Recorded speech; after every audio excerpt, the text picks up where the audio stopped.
तो आज हम पढ़ने वाले सिटीजनशिप एक्ट 1955 यानी नागरिकता अधिनियम 1955। अभी ये कानून क्या है? देखिए, संविधान बनाने वाले लोग कभी नागरिकता के ऊपर कानून असल में बनाए ही नहीं, मतलब समझिए। और जो भी बनाया था वो 1947 के आधार पर, उस टाइम को देखते हुए, विभाजन के टाइम को देखते हुए बनाया गया था। और ये अधिकार पार्लियामेंट को दिया गया था कि आप लोग सोच समझ के एक अच्छा नागरिकता से जुड़े आप लोग कानून बनाएंगे, ठीक है। उसी को मुद्दा रखते हुए कानून यानी संसद ने सबसे पहला कानून, नागरिकता से जुड़े कानून जो लाया था वो 1955 में लाया था, यानी सिटीजनशिप एक्ट 1955। सबसे पहला नागरिकता से जुड़े कानून संसद ने 1955 में लाया। देखिए, कोई भी अगर कानून जब आता है वो पूरा परफेक्ट नहीं होता, यानी पूरा सही नहीं होता, उसमें कुछ सुधार की ज़रूरत होता है। लेकिन उसी प्रकार 1955 में जो कानून बनाया, संसद ने बनाया था, उसमें भी सुधार की ज़रूरत थी। तो पहला सुधार जब हुआ था वो 1986 में हुआ था। पहला सुधार, अगर आपको क्वेश्चन पूछा अगर पहला सुधार सिटीजनशिप एक्ट में कब हुआ था, तो 1986 में हुआ था पहला सुधार।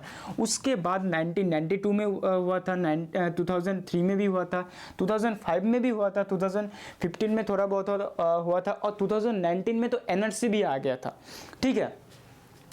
तो सिटीजनशिप एक्ट 1955 के तहत आप 5 तरीकों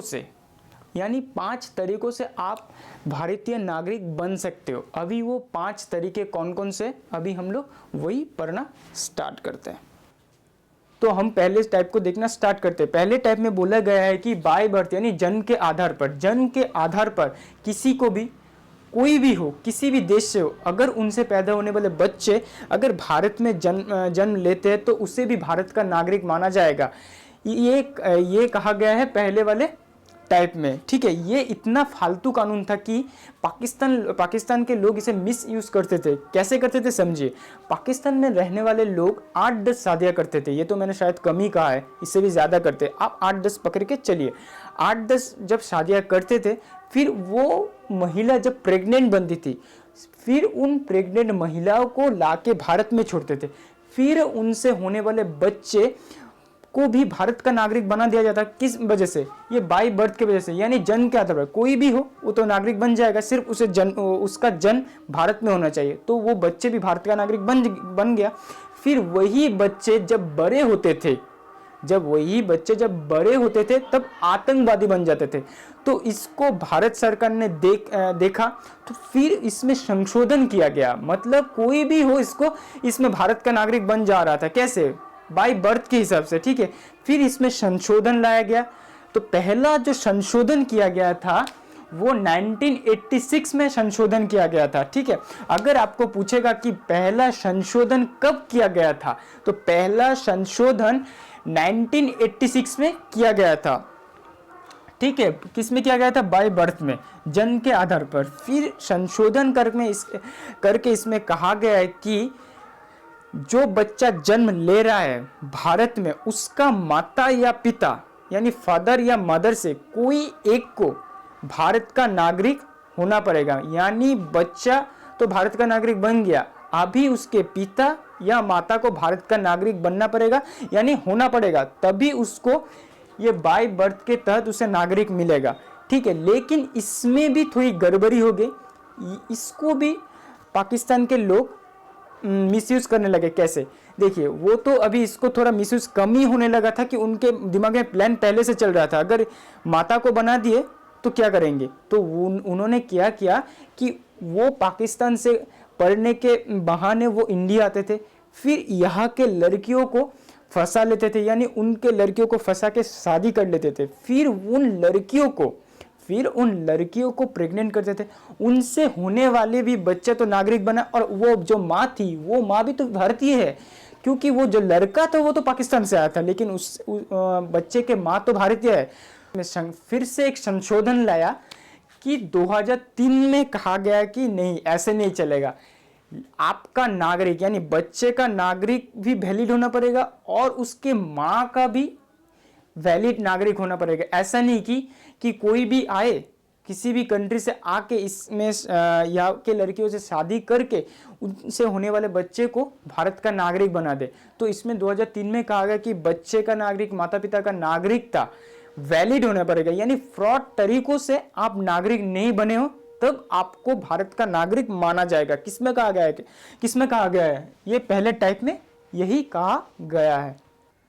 तो अभी हम सेकेंड टाइप को देखना स्टार्ट करते हैं। सेकेंड टाइप में कहा गया है कि वंश के आधार पर नागरिकता, यानी बाय डिसेंट। जरा सोचिए तो आपको मुझे किस आधार पर नागरिकता मिली है? क्या मैं और मेरे एज के जो भी अभी इस वीडियो को देख रहे, क्या अभी 1955 के एज में थे? नहीं थे। तो हमें और आप लोगों को वंश के आधार पर नागरिकता मिली है। क्यों? क्योंकि मेरे 1955 के उस टाइम पे मेरे दादा दादी थे और दादा दादी से मेरे माता पिता को मिला और मेरे माता पिता से मुझे नागरिकता मिली। क्या मैं बाहर बाय बर्थ से नहीं, वंश के आधार पर मिला। लेकिन इसमें जब कहा गया था कि वंश जब गिना जाएगा तब उसे वंश को पिता के आधार पर गिना जाएगा। मतलब जब वंश गिना जाएगा तब दिखा जाएगा कि उसके पिता यानी फादर क्या भारतीय हैं। अगर नहीं है तो उसे भारत का नागरिक माना नहीं जाएगा। लेकिन इसमें गड़बड़ हो गया, महिलाओं ने इसमें केस कर दिया, सुप्रीम कोर्ट में केस कर दिया, तब इसमें संशोधन किया गया और 1992 में संशोधन करके कहा गया है कि अगर माता पिता में से कोई एक भी अगर भारतीय है तो उस बच्चे को भारत का नागरिक माना जाएगा। लेकिन पहले जब वंश गिना जाता था तब पिता के आधार पर वंश गिना जाता। फिर जब महिलाओं ने केस किया तब सुप्रीम कोर्ट ने कहा कि हमारे संविधान महिला या पुरुष में कोई भेदभाव नहीं करते। फिर उसमें जब संशोधन किया गया, कहा गया कि माता पिता में से कोई एक भी अगर भारतीय है तो बच्चे को भारत का नागरिक बना दिया जाएगा। ठीक है, तो अभी हम तीसरे टाइप को देखना स्टार्ट करते हैं जो कि पंजीकरण है। पंजीकरण से यानी फॉर्म फिलिंग से, रजिस्ट्रेशन से नागरिकता। रजिस्ट्रेशन से नागरिकता कैसे मिलती है? देखिए, भारत के बाहर से कोई इंडिया में आकर कोई नौकरी कर रहा है, ठीक है, वो नौकरी करते उन्हें 4-5 साल हो गया, वो भारत में रह के नौकरी जब कर रहे थे वो साथ ही साथ देश को भी घूम रहे थे। वो घूमते घूमते उनको इतना देश पसंद आ गया, मतलब हमारा भारत देश उस व्यक्ति को इतना पसंद आ कि वो अभी भारत को छोड़ना ही नहीं चाहता था, लेकिन वो अभी नागरिक बनना चाहता था। तो उसे कैसे मिलेगी नागरिकता? तो उसे बाय रजिस्ट्रेशन उसे नागरिकता मिलेगी। लेकिन बाय रजिस्ट्रेशन में कहा गया है कि अगर आप 7 साल तक आप भारत में रह चुके तब आप अप्लाई कर सकते हो। किसके लिए? बाय रजिस्ट्रेशन के लिए। 7 साल के पहले आप नागरिकता नहीं बन सकते बाय रजिस्ट्रेशन के तहत। तो वही लड़का जब 7 साल उनको यहाँ पे भारत में रह के गुजर जाएगा, वो बाय रजिस्ट्रेशन से भारतीय नागरिक बन सकता है। ठीक है, तो अभी हम चौथे टाइप को देखना स्टार्ट करते हैं। चौथे टाइप में कहा गया है कि बाय नेचुरलाइजेशन यानी देसीकरण। अभी ये देसीकरण क्या है समझिए। देखिए, हमारे देश में यानी हमारे भारत देश में लाखों के संख्या में और प्रत्येक वर्ष यानी millions of people every year जो कि हमारे भारत में घूमने आते हैं और नौकरी भी करने आते हैं और साथ ही साथ हमारे भारत देश को पूरा घूमते हैं। ठीक है, घूमने के साथ साथ उन्हें हमारे देश से प्रेम हो जाता है, लगाव हो जाता है। जब प्यार हो जाए तो वो सोचते कि हम भारतवर्ष में अभी रहना चाहते हैं, तो हमें किस प्रकार भारत का नागरिकता मिलेगी। तो उन लोगों को नेचुरलाइजेशन यानी देसीकरण से नागरिकता मिल सकती है। लेकिन इसमें कुछ कंडीशन दी गई है, जो कंडीशन आप सुन लीजिए पहले। इसमें कहा गया है कि जो भी व्यक्ति नेचुरलाइजेशन से नागरिकता लेना चाहता है उनको आर्ट या साइंस में इंटरेस्ट रहना पड़ेगा, यानी कला या विज्ञान में इंटरेस्ट रहना पड़ेगा। ठीक है, यानी रुचि रहना पड़ेगा। और कहा गया है कि हमारे भारतीय संविधान में 8 शेड्यूल में 22 भाषाएं दिया गया है, यानी 22 लैंग्वेज दिया गया है, जिसमें से 22 लैंग्वेज में से कोई एक अगर उस व्यक्ति सीख लेते हैं तो उसे भारत का नागरिक माना जाएगा। और तीसरा जो कंडीशन है कि वो भारत में मिनिमम 10 साल उसे रहना पड़ेगा। ये ठीक है, ये 3 कंडीशन जब फुलफिल होते तब वो नेचुरलाइजेशन के थ्रू यानी देशीकरण के माध्यम से वो भारत का नागरिक बन सकते हैं। अभी कौन कौन से वो 22 भाषा है जान लीजिए। असमीज, बंगाली, गुजराती, हिंदी, मराठी, मलयालम, मणिपुरी, कन्नड़, कश्मीरी, कनकड़ी, पंजाबी, नेपाली, उड़िया, बोडो, उर्दू, तमिल, तेलुगु, सिंधी, संस्कृत, सैथिली, मैथिली, डोगरी, 1 2 3 4 5 6 7 8 9 10 11 12 13 14 15 16 17 18 19 20 21 22 ये 22 लैंग्वेज। इस 22 लैंग्वेज में से कोई एक भाषा भी अगर वो सीख लेते, अगर उस देश में वो ढल जाता है, यानी नेचर हमारे भारत के नेचर के साथ वो अगर मिल जाते हैं, तो उसे भारत के नागरिक माना जाएगा। किसके तहत? बाय नेचुरलाइजेशन के तहत। ठीक है। तो लास्ट जो तरीका है वो है अर्न्ड एरिया यानी अर्जित भूमि। देखिए, जो सिक्किम हमारे साथ जुड़ गया था, वो जुड़ने के टाइम ही भारतीय नागरिक ऐसे भी बन चुका था। ठीक है, उसमें कोई कंसेप्ट लगाने की बात ही नहीं है।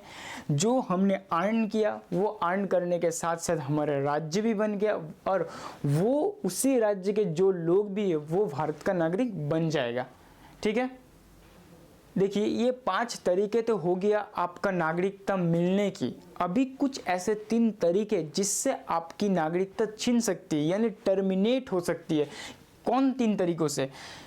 एक हो गया वॉलंटरी रिनाउंसिएशन यानी त्याग से, दूसरा हो गया बाय टर्मिनेशन यानी समाप्ति से, और तीसरा हो गया बाय डिप्राइवेशन यानी 7 years आउटसाइड इंडिया। अभी वॉलंटरी रिनाउंसिएशन क्या है?